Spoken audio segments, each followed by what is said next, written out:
Response of like, well, you chose to be a working mom, and so these are sacrifices you're going to have to make. And if that's not okay with you, then we need to take this conversation in a different direction. For founders, the advice never ends, so discernment becomes a valuable skill. Think of this show as practice. I'm Lindsay Chupkema, and this is Actually I Can. Good conversations about bad advice. Let's get into it. Hi, I'm Sam Yarbrough. I am the co-founder of Arcadia. We do events and experiences for leaders who are pursuing purpose and passion and wanting more than just their title. I'm also a mom, a wife, and just keep myself very busy running events and experiences. Speaking to an audience of founders, we see you, we feel you, we are you. So much to talk about. Tell us the bad advice that you want to focus on today. When I was kind of at, I don't want to say the peak of my career, but I was definitely at a higher rung of the corporate ladder. I was interviewing for a role, and the person I was interviewing with told me that I had made the choice to be a working mom, and these were sacrifices that I had to make, i.e. being on the road 50% of the time. And yeah. Cool. That sounds great. So basically taking the mentality of like, this is the bed you made, now you have to lie in it kind of thing, and just push through and figure it out. Yeah. And I chose to be a working mom. How dare you? I was pretty shocked when I heard that. I was like, I mean, I guess, but also that's not really the luxury of choice many people have. Yeah. Yeah. I mean, it came from a mom herself. And so that was even more shocking. Basically, she wanted me to travel 50% of the time. And I'm very open when I've interviewed with people, like raising kids. I love working, let's be honest. Like, and I am going to be one of the best employees you have. I know that about myself, but I also want to be present for my kids. I don't want to miss like the Christmas program and the big things that happen. And so I was just telling her that as I was going through the job. And that was her response of like, well, you chose to be a working mom, and so these are sacrifices you're going to have to make. And if that's not okay with you, then we need to take this conversation in a different direction. Goodness. And so we did. So we did. And here you are. And here we are. Oh my goodness. Okay. So you said that came from a job that you were in, or that you were applying for, or tell me more about like the situation. I'm trying to get to like, where do you think it comes from? Like, where do you think it originates?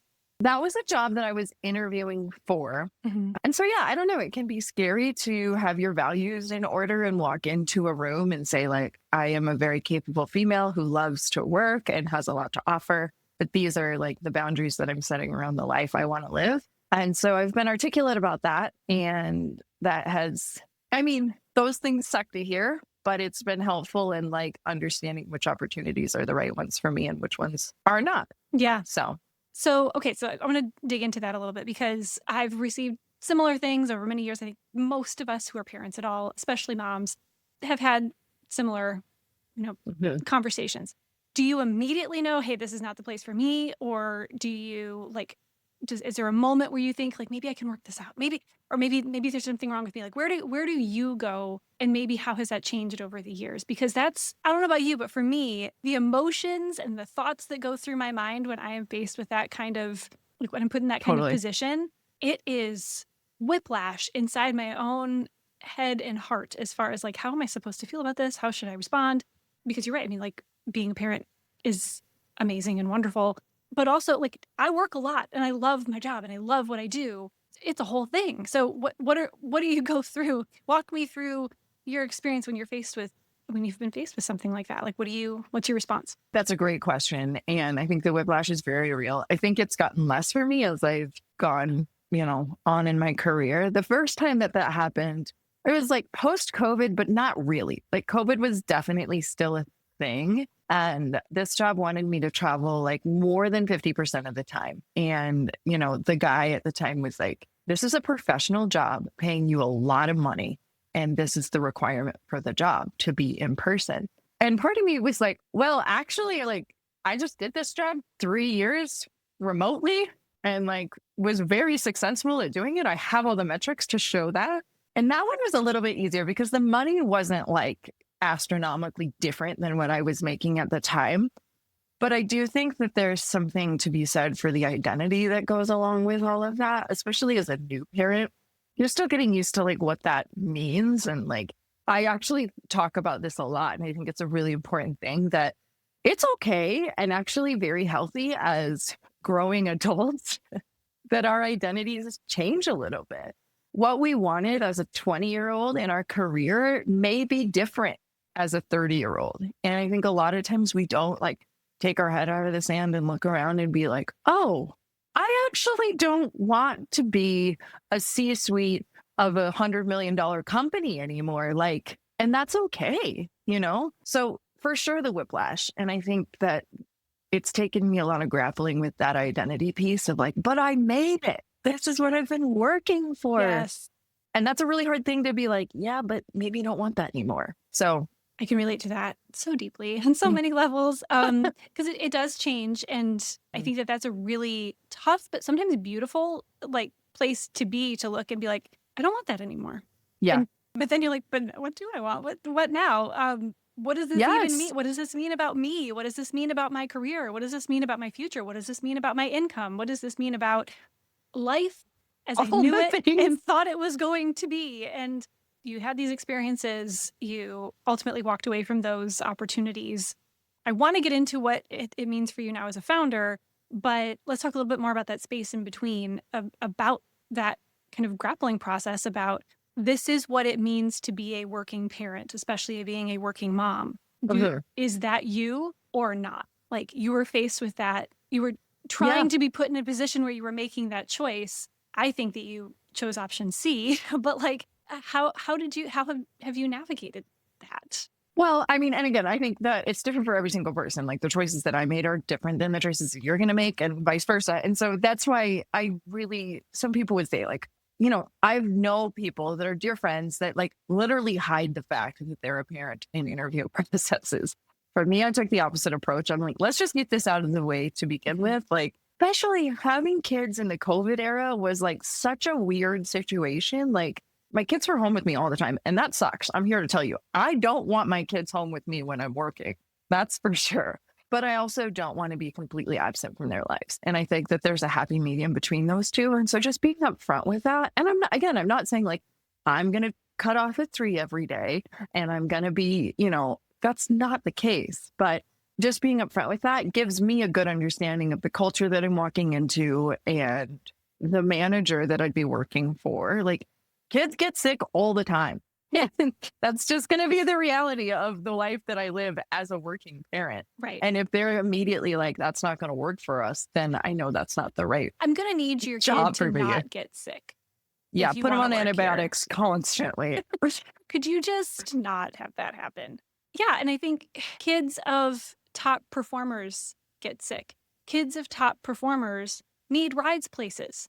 Kids of top performers need parents.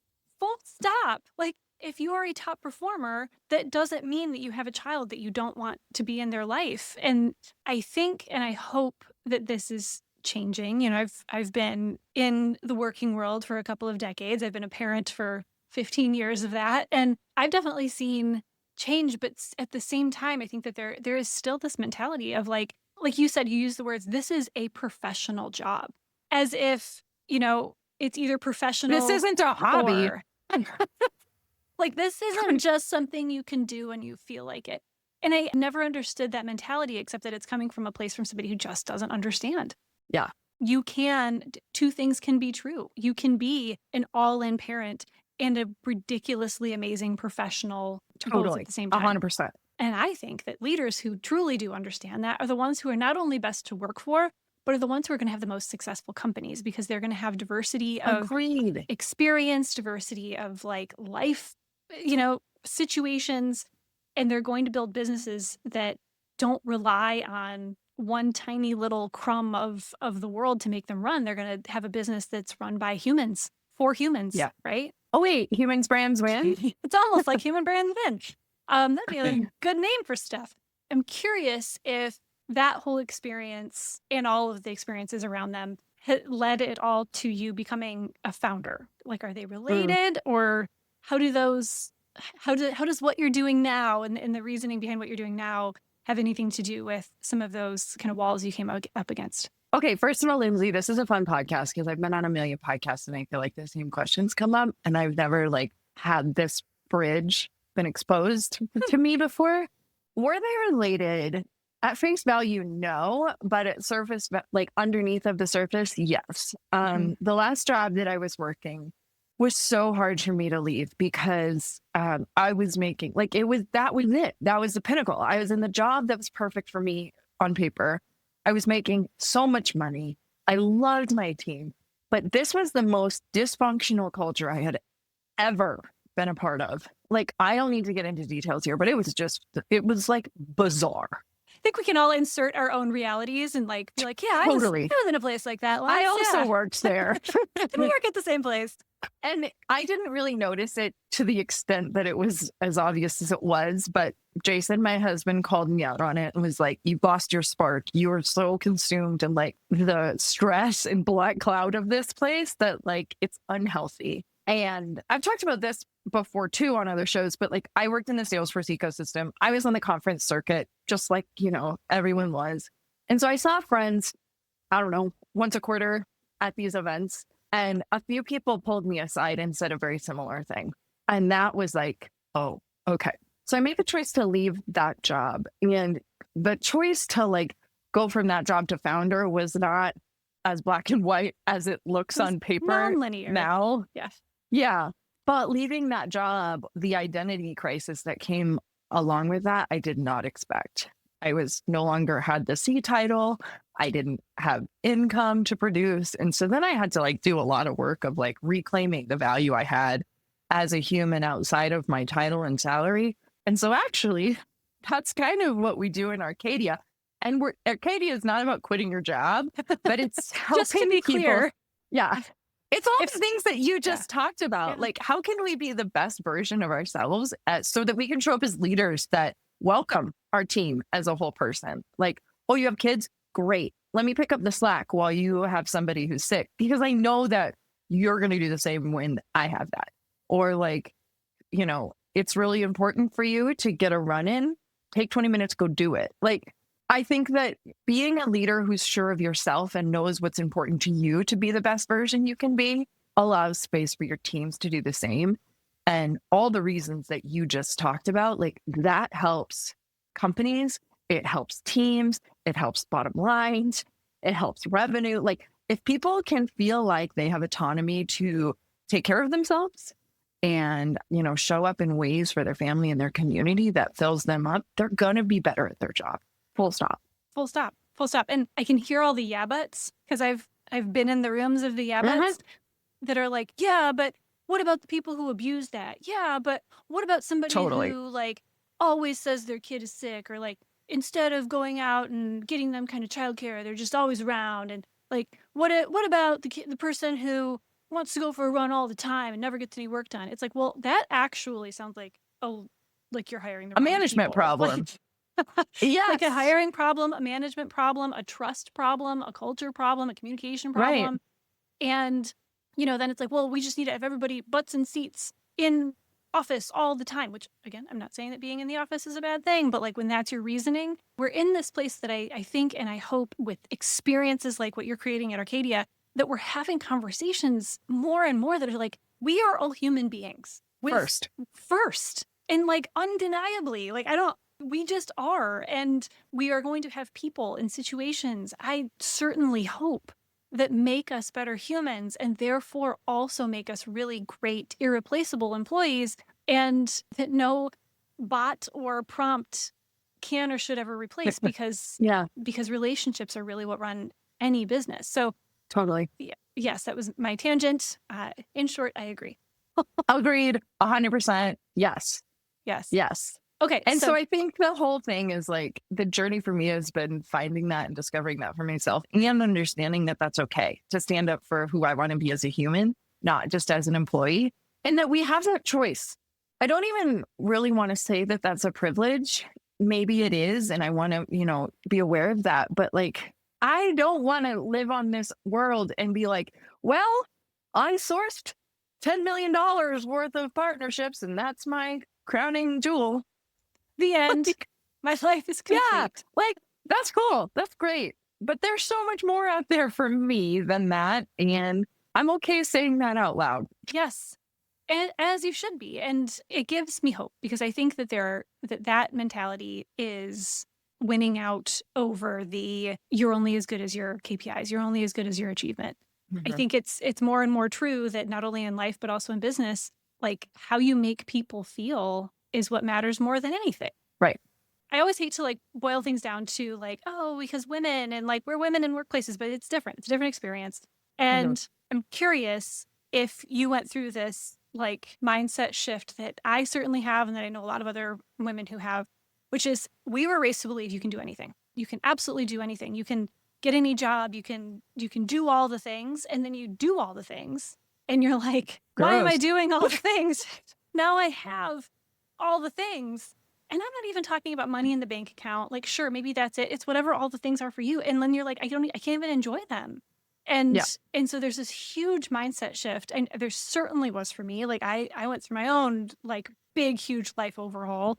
Talk to me a little bit about that. And if that's been your experience, I know you work with a lot of other like leaders, obviously. Is that something that you're seeing? Yeah, definitely. So much right now. And I don't know if it's like the age of leaders that I'm talking to, what's happening in tech right now. Like, I think everybody's kind of like pulling their head up and being like, wait, What is happening? what are we doing this for? Yeah. Why? And so, yeah, I mean, that was a year ago.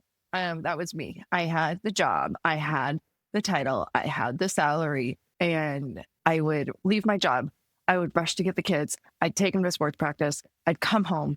I'd throw together some dinner. You know, we'd watch a TV show. We'd go to bed and wake up and do it all again. And that's fine. That's not, but at the end of the day, I looked up and I was like, I'm here, but I'm not here. I'm not like present with my kids because I'm constantly like worried about the stress of this like weird job that I'm working that like isn't fulfilling me at all. Like I just was kind of empty. I was a shell of a human who had like checked all the boxes and done all the things, to your point.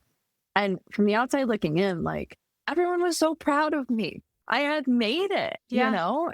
And that's why I think making that choice was so difficult because it was like, wait, this is it. Like Right. these were the check boxes. Yeah. And so now, I don't know, the last year has been quite a journey of like understanding that like, oh, wait, I can write new check boxes and I can be really intentional about what those check boxes are. Like, I don't have to follow somebody else's list of like, go to college, get a job, make a lot of money, do this, and then retire, which is great if that's your path. And I am not knocking that. But for me, that path right now has a little bit of a very curvy center. Yeah. As I'm building a company and figuring that out. And that's really scary because nobody in my near peripheral has done that. And Same. so like literally it's been a year and my mom will still be like, so when are you going to get a job? I'm like, well, I have one. I am the boss. Yeah. Thank you very much. Okay, so how has all of this? You are a founder, you are the boss, you are building something that I think is pretty special. How is all of that? Obviously, it's shaping what you're building now, but like how much so? How your experience and your track record and your history, how is that shaping what you're building now? Or is it just like, I don't know, this is who I am and this is what I'm building. Like tell me about the role that everywhere you've been is shaping what you're doing now. So much, so much. My husband and I are co-founders in this, which that's a story in and of itself because we work together, raise kids together, live together, which is great for us. But we both had the same job and we were running partnerships for large organizations. We were people leaders. I was on multiple executive teams. And so we kind of rose to these leadership positions and started to realize like, whoa, it's not great up here. Like it's lonely because you can't really ask for help or admit you don't know what to do. In my case, I was often stuck between like, okay, I have these executives that are my peers and like our goal is the health of the company, which is hugely important. Yeah. And then I have my team underneath of me. And as a leader, I want them to succeed as people and employees and reach their career goals and do all of that, which sometimes those two things are conflicting. Yes. So what Arcadia started as is like Arcadia means harmony. And so it's a place for leaders, we like to say, to bravely and safely invest in themselves. And so that can mean a lot of different things for a lot of different people. But first and foremost, it's a safe place to talk about the realities of leadership. of like, I'm in a terrible position. I need to fire somebody. Has anybody done that before? I don't know how to do that. Or, more tactical stuff of like, how do I grow my business? Like, we have conversations like that.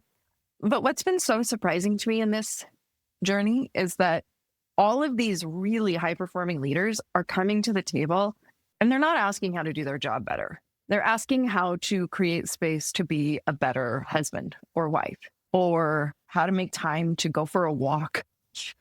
Simple things. If that one gets answered, will you like just shoot it over to me? Yes. And holding each other accountable to be like, okay, Lindsay, did you go for your walk today? Because we can all look up in 40 years and be like, well, I built a great career, but like I'm 100 pounds overweight, or, like whatever it is, because we lost track of the Arcadia, the harmony of this life we're trying to build.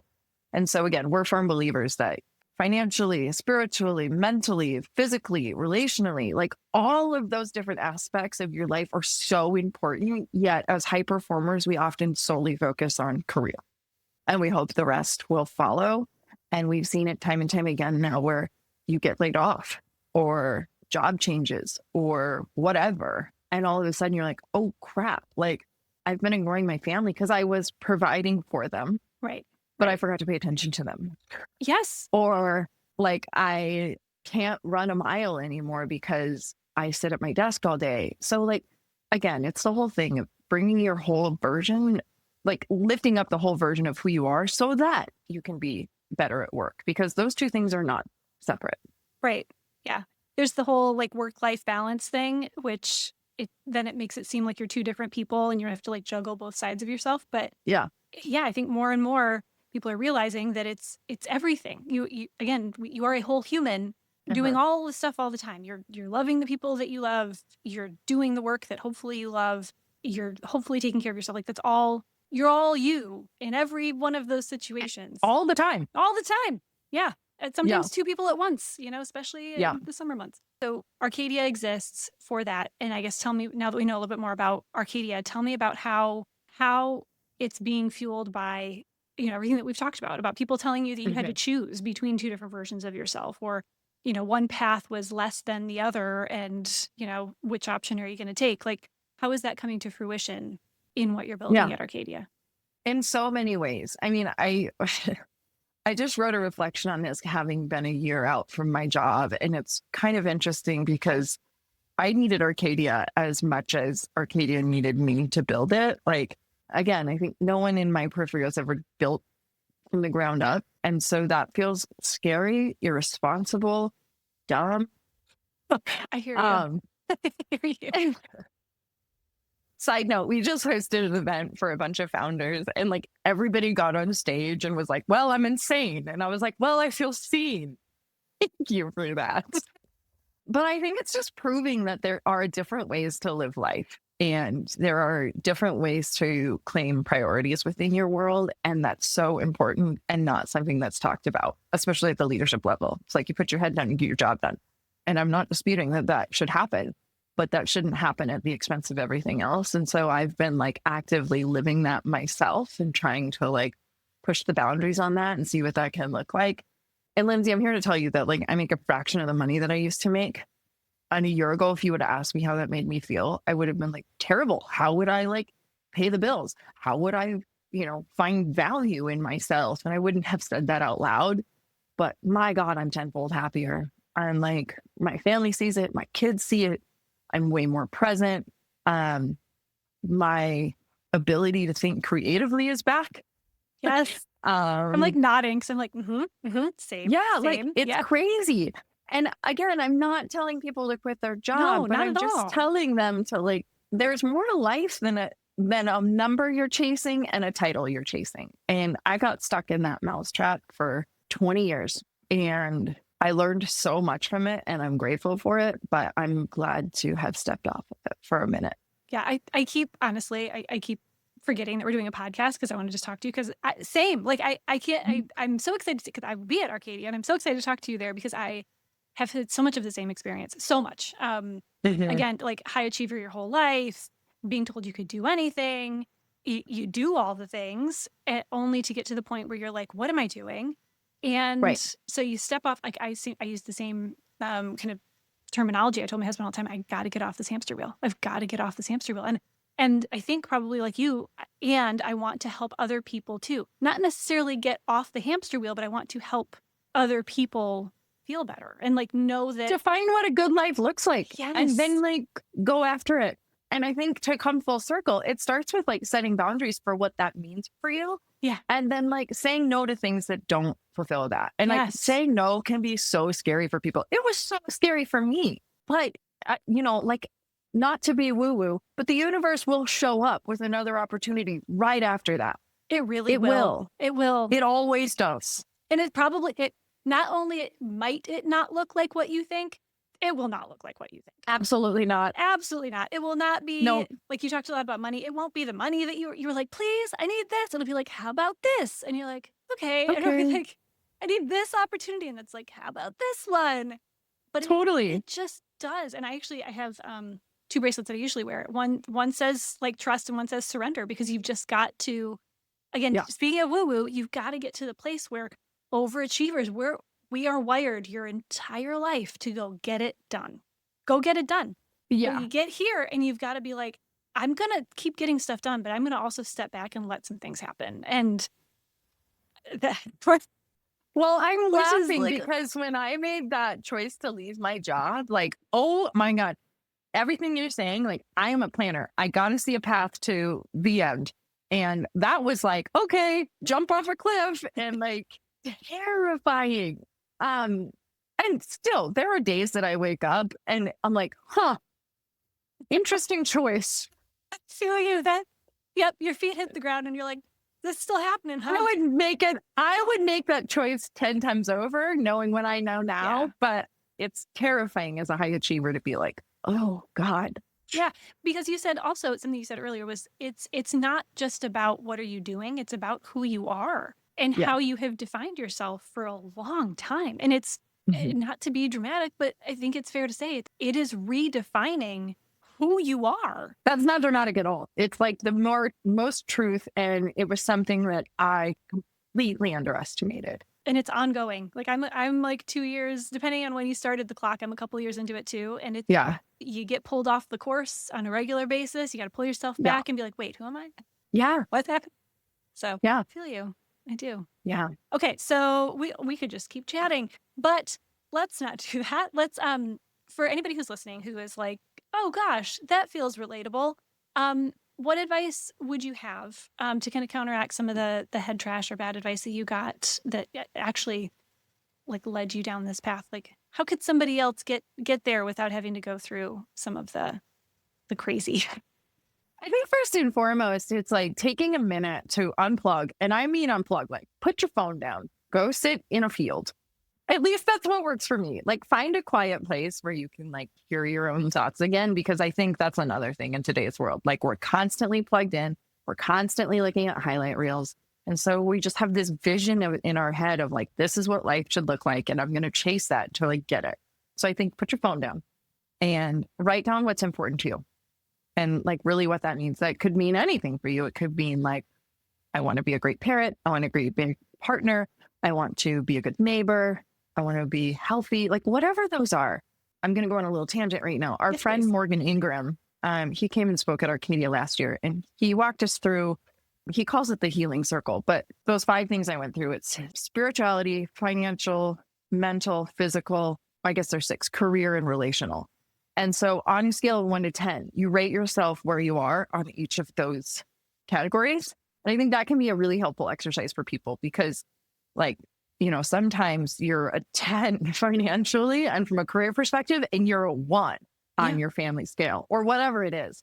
And so that can be a really helpful exercise to just look at where you're at. And I'm not saying it's going to not like fluctuate. There are going to be weeks when you dive into your career, and there's going to be weeks where you dive into your family. But I think knowing what's important to you and having those boundaries around how you want to live your life is going to be so much more helpful in choosing what to say yes to and what to say no to. Because, like, again, not to sound cliche and cheesy, but like you get one shot here. Truth. And so spend it how you want to spend it. And if you're not going to be intentional about how the time goes, you're going to wake up and be like, wow, what did I do? Yeah. So Good advice. Very good advice. Thank you so much for being here. And when this airs, Arcadia will be, I think, next week. So tell us a little bit about that and what you want people to know as we jump right into it, like as people are listening to this. Yeah, we're about to host Arcadia Leadership Experience, which is our third one. It's a very unique event. It's here in Montana. We bring 65 go-to-market leaders to the woods of Montana. Lindsay is going to put on her outdoorsy hat. We're honored for that. That happens like once a decade. So this is it. This is a once-in-a-decade opportunity. It's most people are glamping. There are a few indoor rooms. But it's an opportunity for leaders to do exactly all the things we're talking about, like have real conversations with peers. We're going to learn from the best in the business about how they're actually doing their job well, but we're also going to have a lot of conversations, facilitation sessions on like how to live a good life. And then we're going to unplug and go learn new things together. So that can be fly fishing, hiking. We're going to have sound baths and breath work and yoga. And all of this is going to be in the mountains of Montana for 3 days. It's like, I need to get better at this because it's literally my job, but I can't really put words to how transformational this is for people. It shocks me every time, but we're very excited for it. I am too. I'm very, very excited for it. So goodness, thank you for what you're building. Thank you for what you're creating. Thanks for sharing it here today. It matters and we need more of it. So thanks for being here, Sam. Well, likewise. Truly my pleasure, Lindsay. Thank you. Thanks for joining me for Actually I Can. Don't forget to subscribe on YouTube so you never miss an episode. And look for me over on Substack, where I write for founders every week and actually go a lot deeper on some of these conversations to give you more information about how it all aligns to the BRAVE framework and the founder's journey. Remember, discernment is a valuable skill. Think of this show as practice. Go do something brave today. Thanks for joining me on Actually I Can. We'll see you next time.